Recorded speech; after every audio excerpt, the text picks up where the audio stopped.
It stinks that Singleton, after Allen was semi-hurt on the outside run to the out of bounds, that he didn't get the rock to get his 44th touchdown to put him over Saquon. Kind of talking to you about it a little bit. I didn't want to see him get hurt for Rutgers because everybody wants to see Penn State win Rutgers and then go into a bowl game and win that. Kind of saw a still image of Singleton on the sideline after Allen scored that touchdown, and it was bittersweet. He was like, man, it couldn't have happened to a better guy, but that should have been me. And I bet that fuels him at Rutgers this week going forward. Just wanted to say that. I think it was a great win.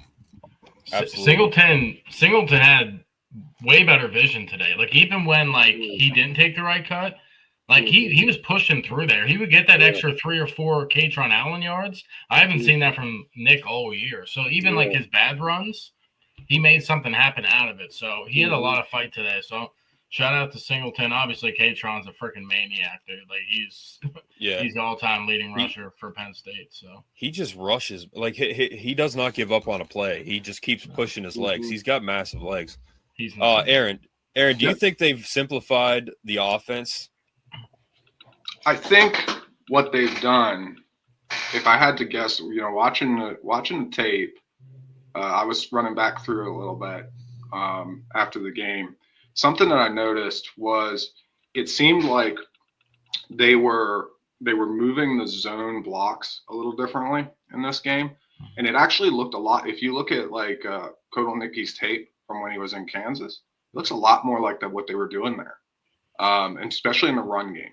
The run game was really noticeable. Pass game, I think they were teeing off of the run game because the run game was working so good that the play action was just dynamite. Every time they used it, it was just beautiful execution. And what that did is that zone blocking scheme, I think it messed with Nebraska's line, because every time Nebraska would try to line their hats up with Penn State, that zone block would shift to where they were missing 2 people in that hole that they needed to have on Nebraska's side. And that was what Kotelnicki did really good at Kansas. And I don't know if Franklin was keeping him from doing that. I don't know what was going on.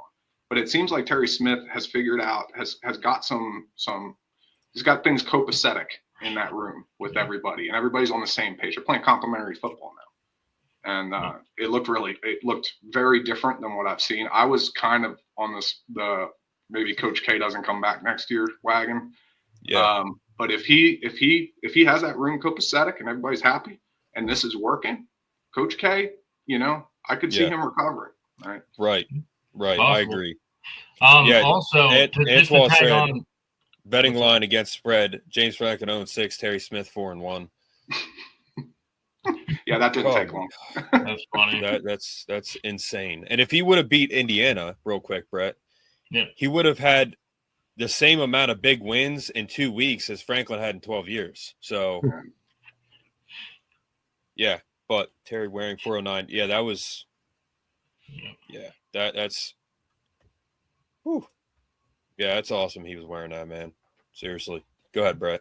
Oh, I was just gonna say, I'm sure you guys have noticed, but Penn State's best running play that they keep going back to is their counter pull. They're pulling their guys out, so it kind of looks like wide zone, but their counter pull run with Katron Allen it's unstoppable. Every time they do it, he gets positive yards or a touchdown. It's pretty crazy. So they're going to keep going back to that because if it's not broke, don't fix it. So we're going to see that against Rutgers, and they're not going to have an answer for it. So.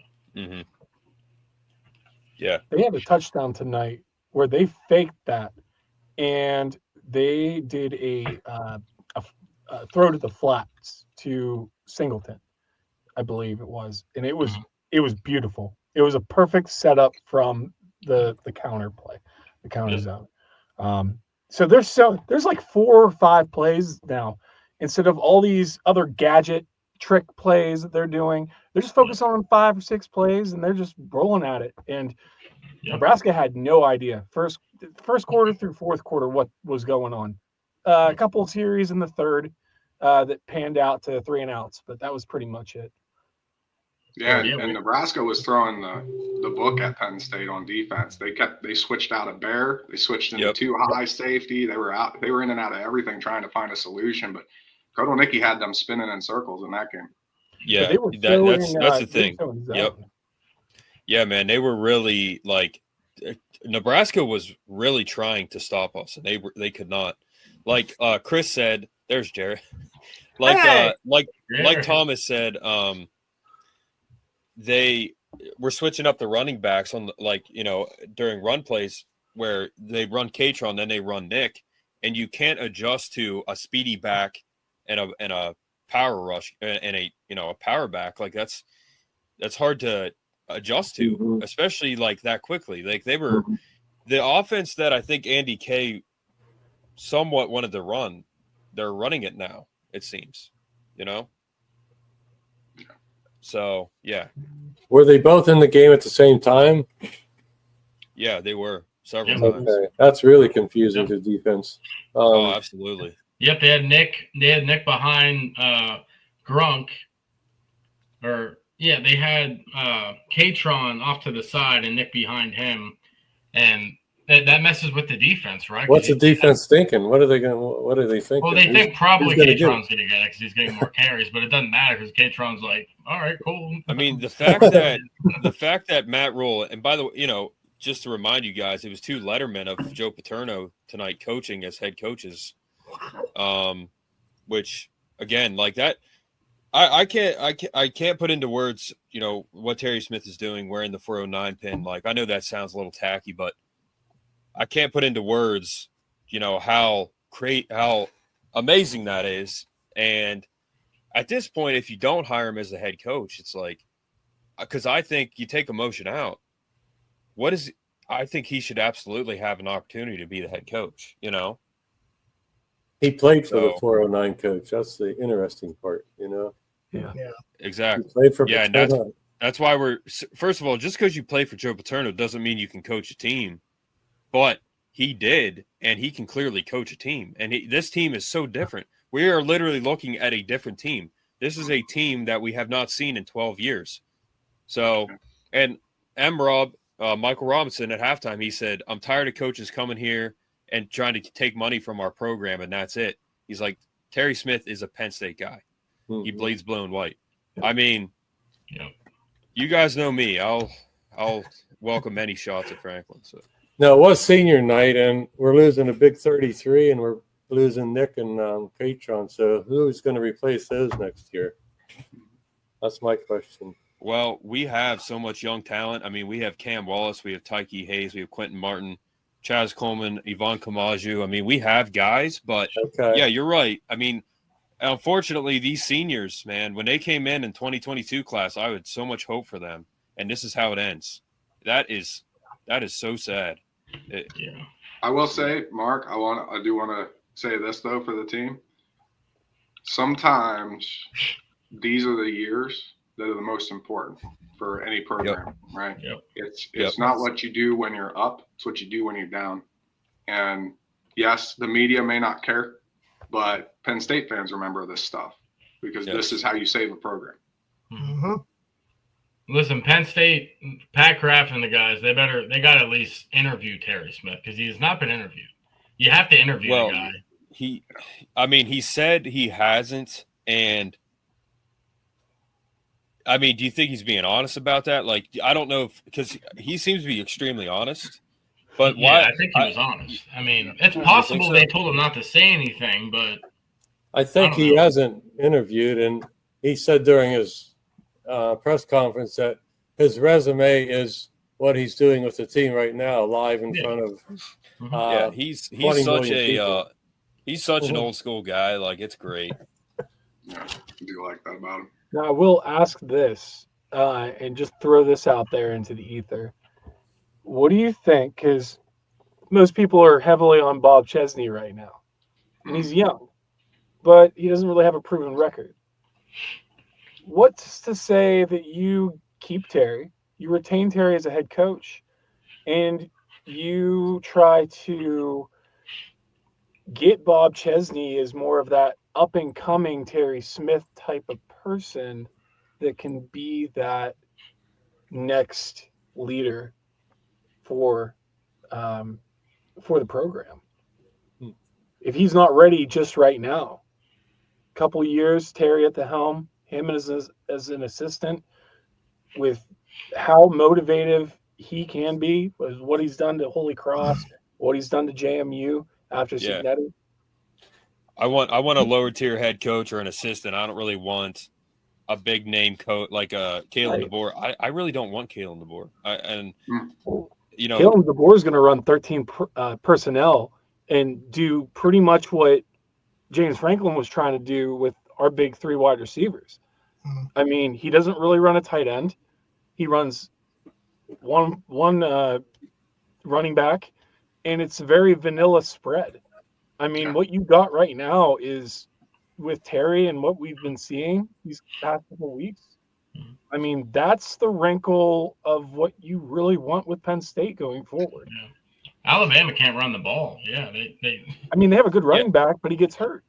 Yeah, I personally want a Bob Chesney, an Eric Morris, or a Brian Hartline, like a lower tier school guy, and not because of Signetti. That's an anomaly, really.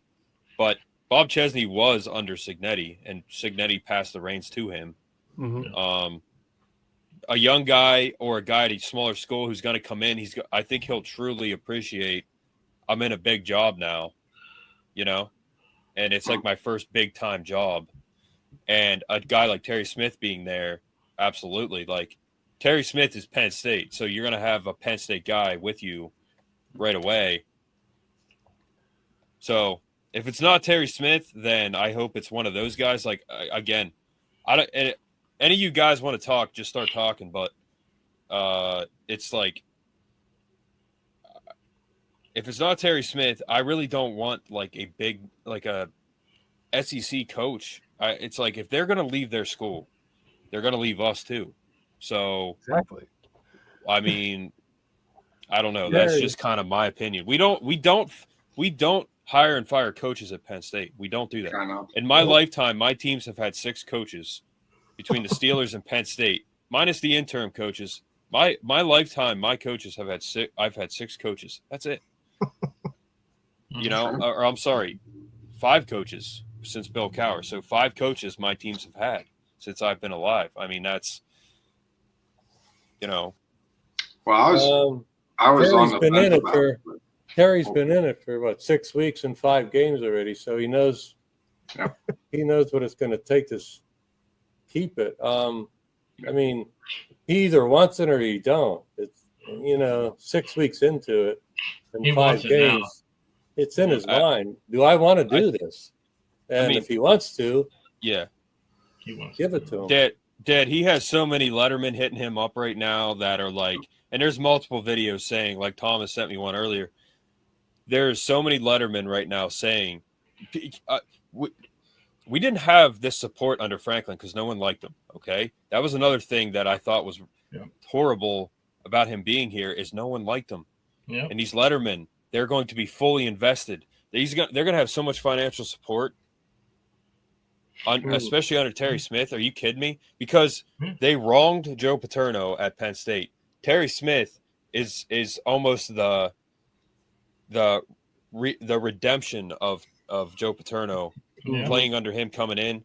I mean, wearing a 409 Joe pin. I mean, that's who does that? You know what I mean? So I would, but I would too. 100%. How's the locker room? Does anybody know how the locker room is? Like, what's going on in there? Yeah, look what somebody just commented. Look what Joe just said. Tony Rojas said, "Coach Tier nobody" on Instagram. No kidding. Yeah. That was what I've been hearing too. They want him, dude. Wow. They want him. Tony Rojas will come back to Penn State next year if they keep Coach Terry. Okay. Yeah. See, at this point, they love him so much, and it's like, honestly, it's like no surprise. But at this point, they love him so much. He's doing stuff that it must be like, like he must just really be bringing his team together. Yeah. He brought him there. Keeps it $150, man, every day. Frankie Boy doesn't. Listen, after tonight, I am completely sold on Terry Smith because it is one thing for you to be, what was it, 4th and 3 or 4th and 4, whatever they did, and they faked the punt with Luke Reynolds. Yep. That one block that one kid gave, number 52, I do not know this kid off the top of my head, but watching Dominic him, Rowley, I think is who it was. That was such a brilliant tackle by him, and then you watched Luke Reynolds just run down that field. There's something that you just don't get from a James Franklin coach team. You don't see that type of momentum. You don't see that type of enthusiasm. There is just everything that went right for Penn State tonight was because of the atmosphere in that coaching staff with Terry Smith in the helm. That is something special. You can't teach that. You cannot find that. That is a very, very inner, like, you know, if you want to know if you're a coach, those types of moments, that's where it comes from. Then you know that you deserve to have at least a shot. I just honestly think that Terry Smith is the answer at Penn State. I agree with Mark. If it's not him, then I would say Brian Hartline would be the guy I would go with if it's not Terry. And if Terry's not at least involved with Penn State after this season, I mean, it would just be almost criminal. Because, again, seeing him wear that pin was just, I was like, yes, absolutely. This is so great to know that tradition still lives at Penn State. That's what it comes down to. There are certain universities that just, they talk about their traditions like, yeah, we have the history, we have the records, we have all the players. Like, that's just what we have. But Penn State just breeds tradition. It just breeds that type of atmosphere and that just old world.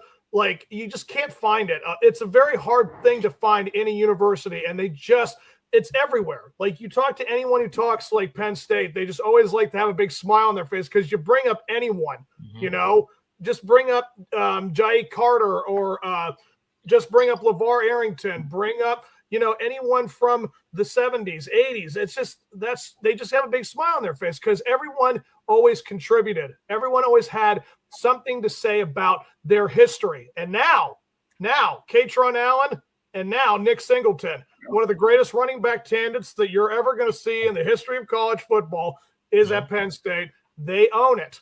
So, again, senior night, you can't ask for better time. Like, it's a really remarkable thing how we were witnessing probably the darkest moments in the history of Penn State.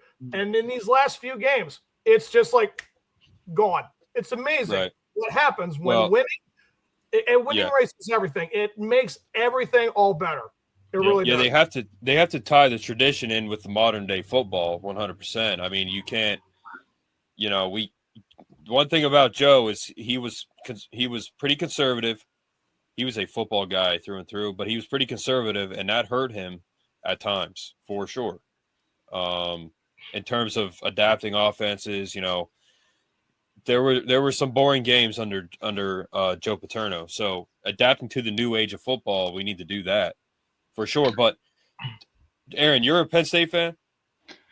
Yeah, I've been a Penn State fan since I was about 3 years old. All right, awesome. And you know, when I talk about like Terry Smith here, I kind of want your guys' thoughts on this too. I can't, you know, if I was talking to Pat Kraft, if I got to talk to him about it, what I would say to him is, you know, I can't tell you that Terry Smith is going to work out, but I know what the right decision is. And the right decision is to keep him. Make him the head coach because it's the right thing to do, not necessarily because it guarantees you anything, and it's not going to move the needle nationally, but look at what moving the needle nationally has done for you. Right? Why don't we try to just do the right thing this time? It's all about the players and coaching the players. That's what he does. He doesn't just love them like Franklin did supposedly. So, as Penn State fans, besides Thomas, who's a college football fan, he's not like a diehard Penn State fan.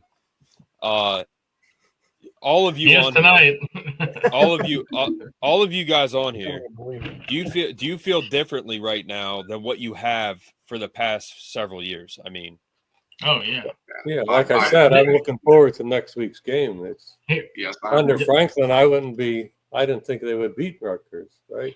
And here's a prime example. At halftime, guys, did you watch what Terry Smith said? They said, "How's everything going?" He's like, "Yeah, we're doing pretty good.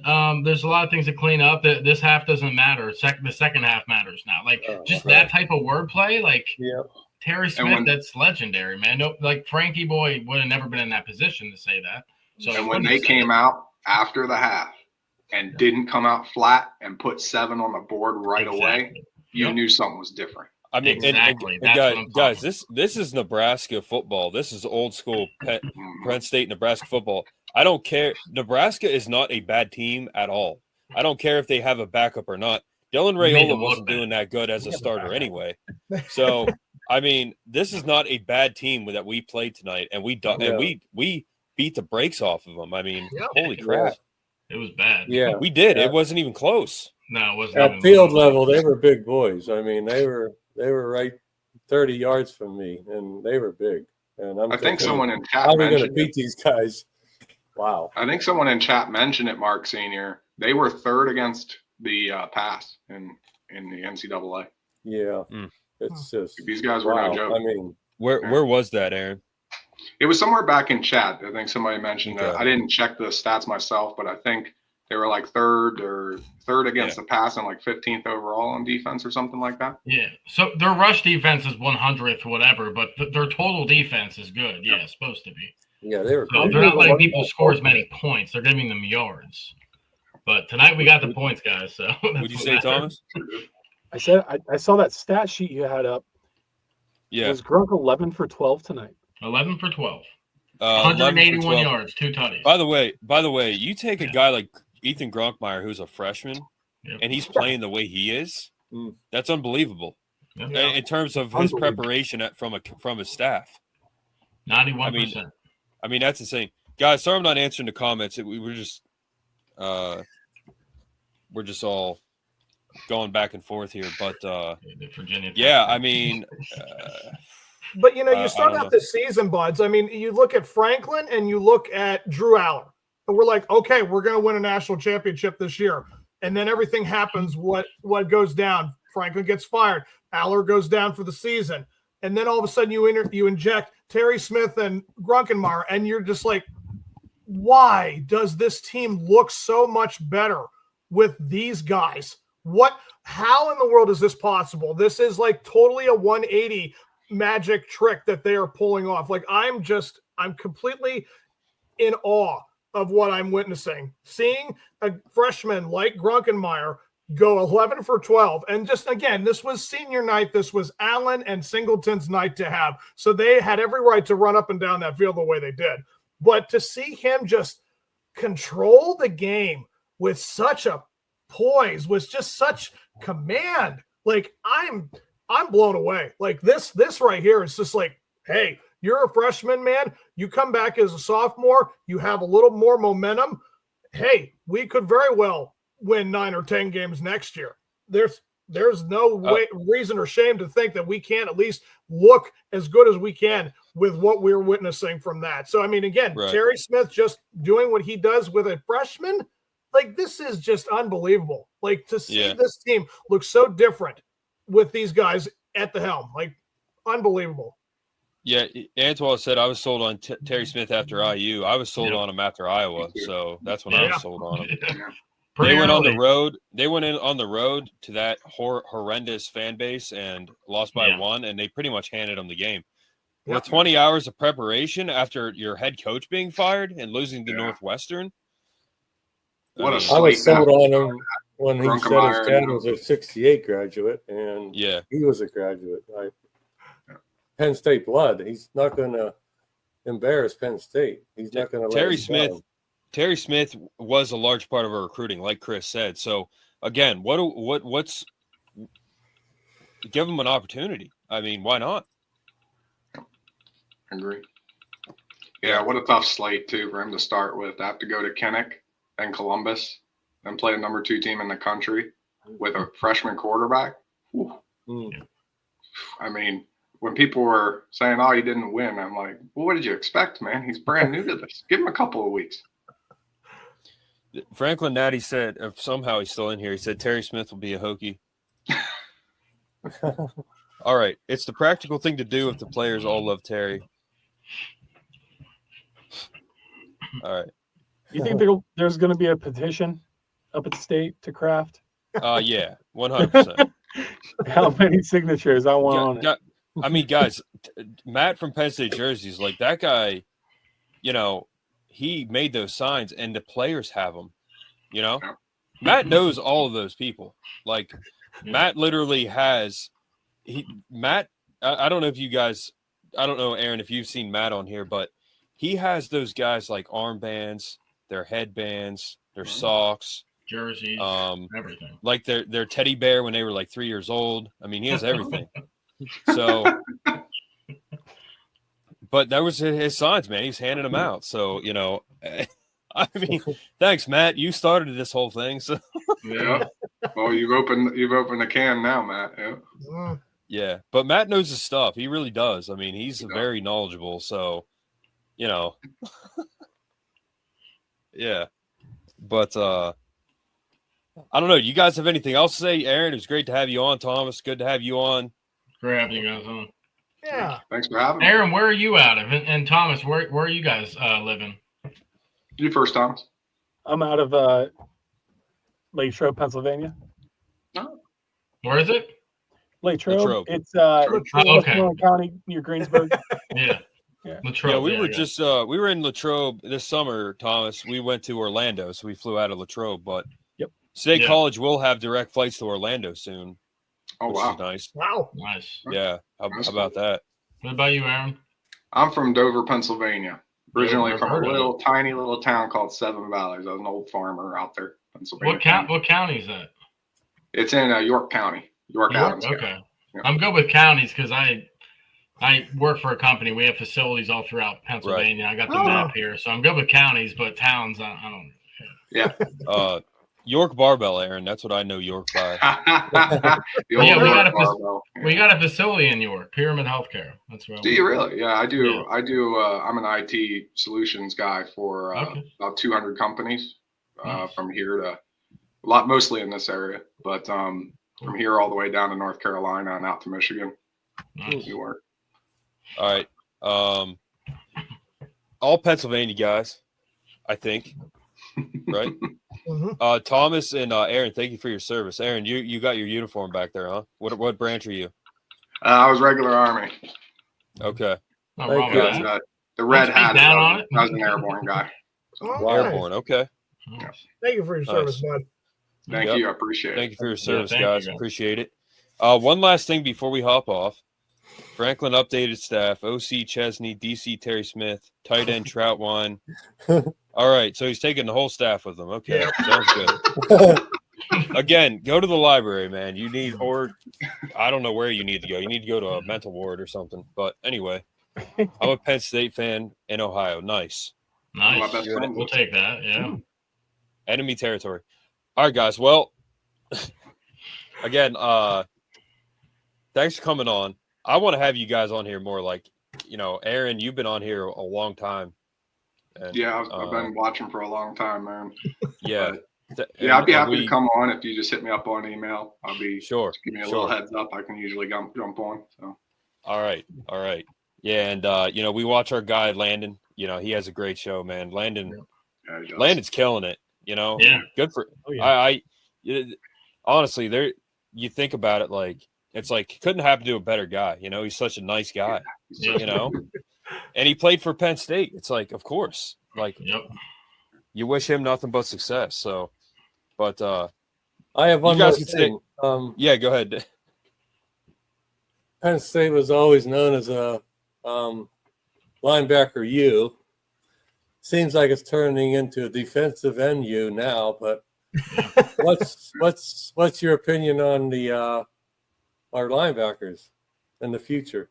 Lamar Campbell looked very good, and Alex Tash looked good today. So yeah, we have backups playing. Like we'll be linebacker U again. We just had a absolute clown as our head coach. That's my opinion. So Tony Rojas being hurt us too. So hurt us bad.